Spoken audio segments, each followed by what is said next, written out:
চট্টগ্রামের আদালতে রাষ্ট্রপক্ষের এক উকিলকে আদালত চত্বরে পাঠা বলি দেওয়ার ছুরি দিয়ে জবাই করে হত্যা করেছে কারা? মুশরিকরা। বলেন কারা? চিনতে হবে, শত্রু মিত্র চিনতে হবে। এখন আখিরি জামানায় চলে আসছে, শেষ সময়।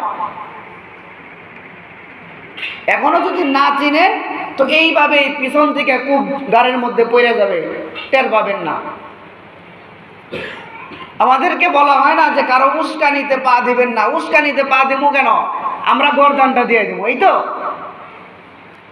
আমাদের জন্য বলে কি উস্কানিতে পা দিবেন না, এই সবক আমাদের জন্য। যারা হত্যা করলো তাদের বিরুদ্ধে কি অ্যাকশন হয়েছে?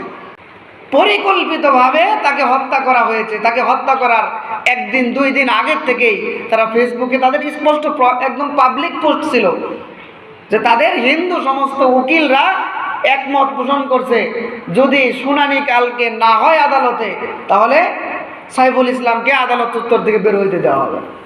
এর মানে কি? তাকে হত্যা করা হবে। এরপরেও খুনি খুঁজে পায় না। বাংলাদেশের ইন্টেলিজেন্স যারা আছে তারা করে কি? গোয়েন্দা সংস্থা করে কি? আজকের প্রশাসন কোথায়? তারা একদিনের পরিকল্পনায় তো এটা করে নাই। ফেসবুকে পোস্ট দিয়া এইরকম ভাবে পরবর্তীতে তাকে হত্যা করা হইল, এরপরেও খুনি খুঁজে পায় না। প্রত্যক্ষদর্শী তার সাথেই আরেক উকিল, সে লাইভ টক শোতে বলছে যে তাকে পাঠা জবাই করা, পাঠা যে বলি দেয় ওই রান্দা দিয়ে তাকে এইখানে কূপ দেওয়া হয়েছে, পিঠে কূপ দেওয়া হয়েছে, মাথায় ইট বা কোনো কিছু দিয়ে মাথাকে সেইচে দেওয়া হয়েছে, গিলু বের হয়ে গেছে। তার অপরাধ কি? অপরাধ হইল তার কারণে চরমপন্থী উগ্র সন্ত্রাসী হিন্দু নেতা চিন্ময় দাস নাকি কি প্রভু জানি গয়ারা, তো তার কি হয় নাই? জামিন হয় নাই। না হওয়ার কারণ হলো সেই, এই জন্য তাকে হত্যা করলো। দরকার ছিল রাষ্ট্রীয় একজন উকিলকে হত্যা করেছে, রাষ্ট্র ঘোষণা করে একদিনের রাষ্ট্রীয় শোক ঘোষণা করা দরকার ছিল, যাতে এটা আন্তর্জাতিক মহলে প্রভাব কাটে।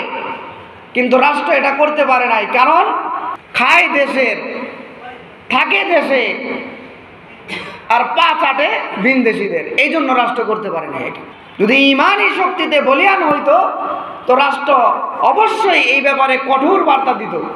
প্রধান উপদেষ্টার প্রেস সচিব স্পষ্ট বলছে এটা পরিকল্পিত হত্যা ছিল, এটা প্রমাণিত। কিন্তু প্রেস সচিব বললে কি হবে? আইন আদালতের মধ্যে তো এরকম কোনো কার্যক্রম দেখা যাইতেছে না।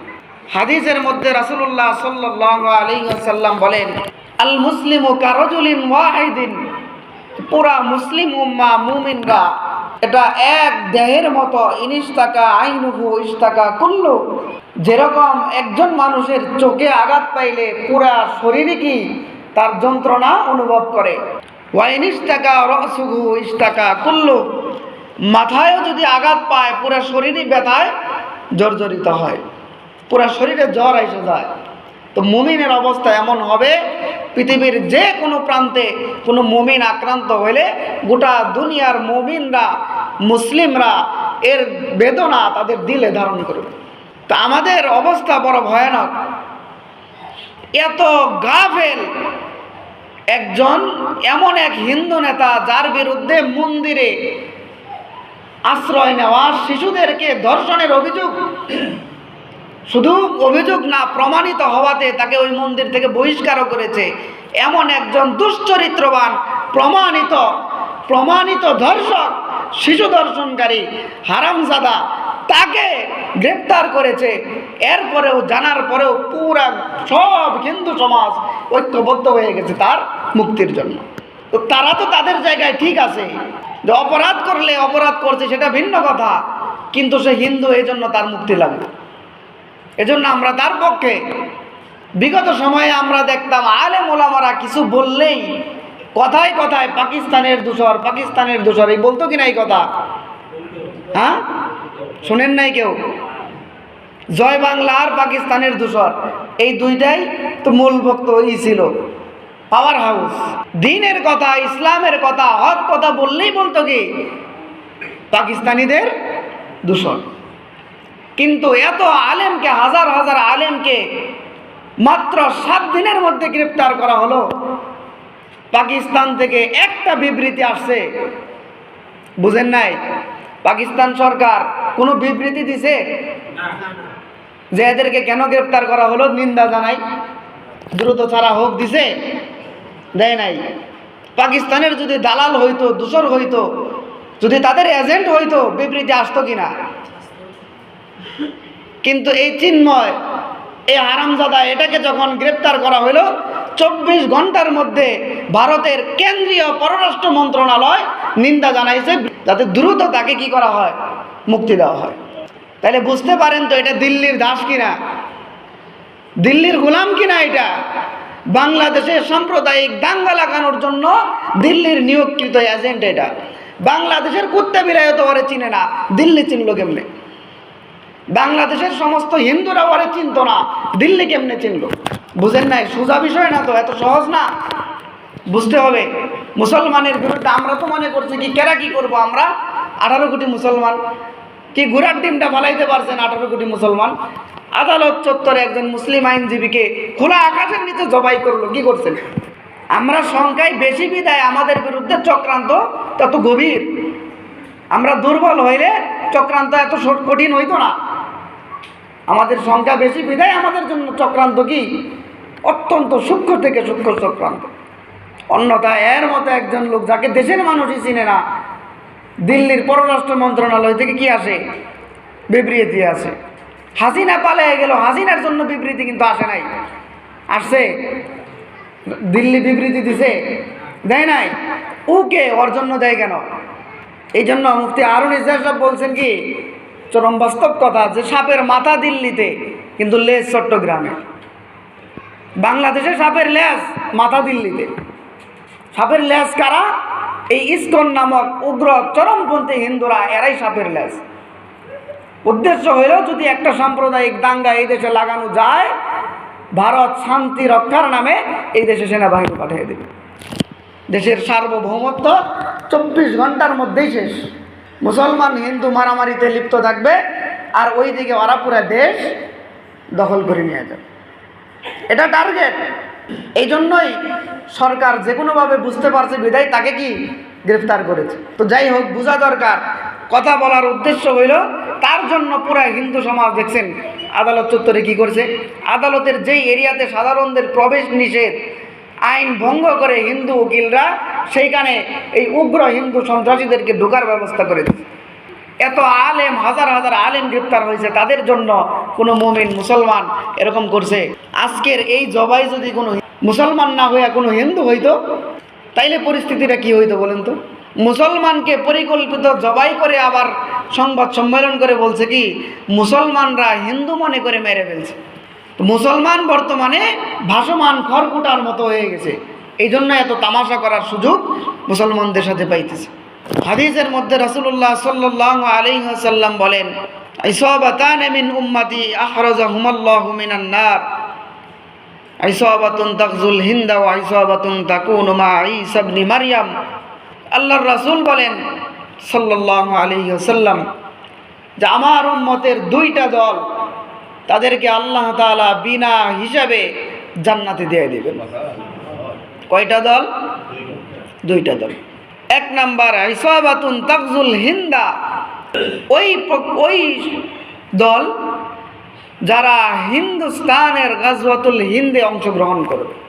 গাজওয়াতুল হিন্দে অংশগ্রহণ করবে, বোঝা যায় কি এই অঞ্চলে মুসলিম এবং মুশরিকদের সাথে একটা লড়াই হবে, সুনিশ্চিত, চূড়ান্ত হবেই হবে।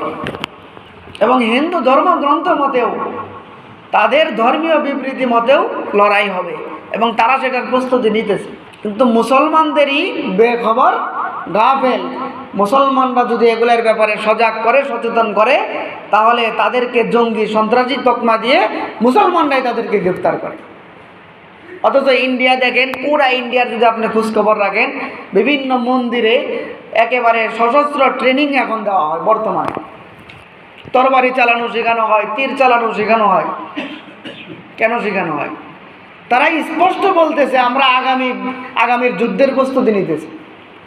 তাদের বক্তব্য মতে, তাদের বিশ্বাস মতে আগামীর যুদ্ধের মাধ্যমে তারা এই পুরা ভূখণ্ডে এটাকে রাম ভূখণ্ড হিসাবে কি প্রতিষ্ঠা করবে, রামভূমি। আর আমাদের বিশ্বাস মতে তাদের সাথে আমাদের এক রক্তক্ষয়ী যুদ্ধ হবে, যেই জিহাদের চূড়ান্ত বিজয় মুসলমানদের হবে, কিন্তু এখানে হতাহতের সংখ্যা অনেক বেশি হবে। এটা বড় ভয়ানক যুদ্ধ হবে। এই জন্যই এখানকার একজন শহীদ, তাকে আল্লাহ তাআলা বিনা হিসাবে কি দিবেন? জান্নাত দিবেন।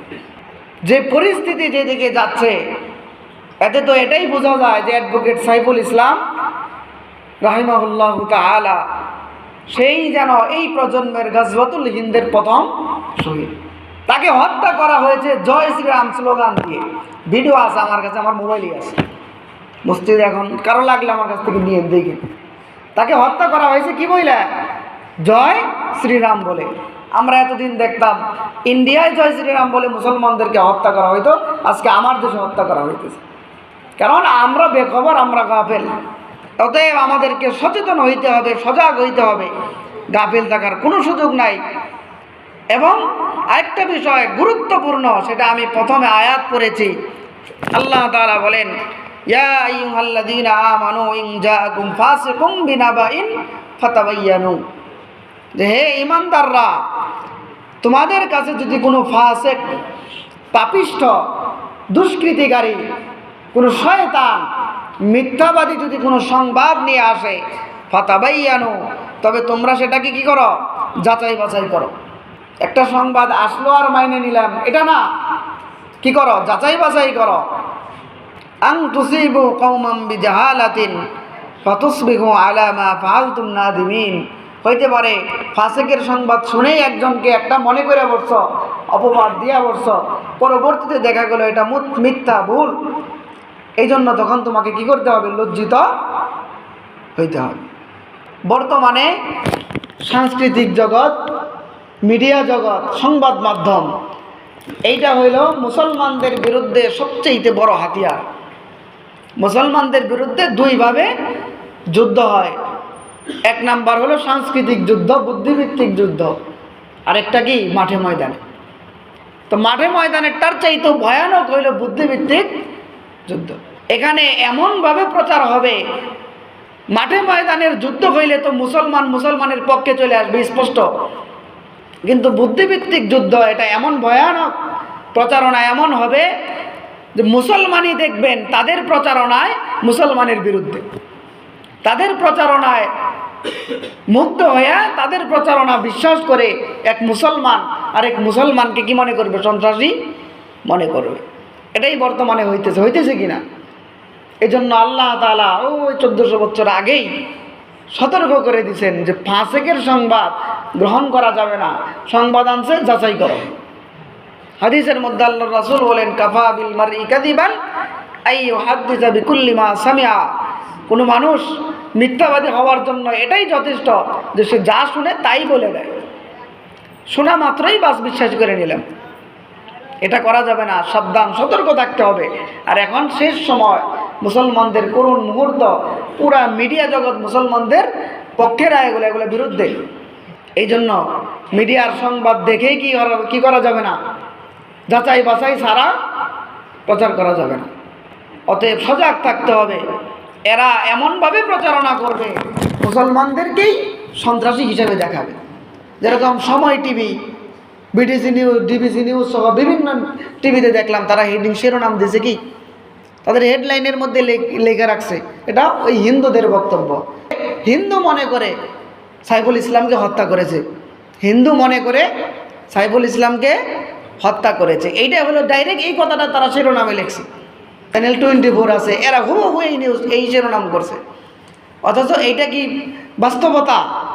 এটা মূলত তাদের দাবি, হিন্দুদের দাবি। তো তুই এইভাবে শিরোনাম কেন করলি? তুই দেখোস না তারে জবাই করা হয়েছে? তার শেষ মুহূর্তের যে আত্মচিৎকার, আল্লাহ বলে একটা চিৎকার দিয়েছে, এরপরে তার রূপ বের হয়ে গেছে। ওটা দেখার পরে কোনো মানুষ নিজেকে স্থির রাখতে পারে না। আর এটা কত বড় অমানুষ হইলে এত প্রকাশ্য বিষয়কেও এইভাবে নিউজের শিরোনাম করতে পারে। এই জন্য নিউজের সংবাদ মাধ্যমগুলোর উপরে একচ্ছত্র বিশ্বাস রাখা যাবে না। এখন যেহেতু ফেসবুকের যুগ, এমনিতেই বাস্তব নিউজ সামনে চলে আসে।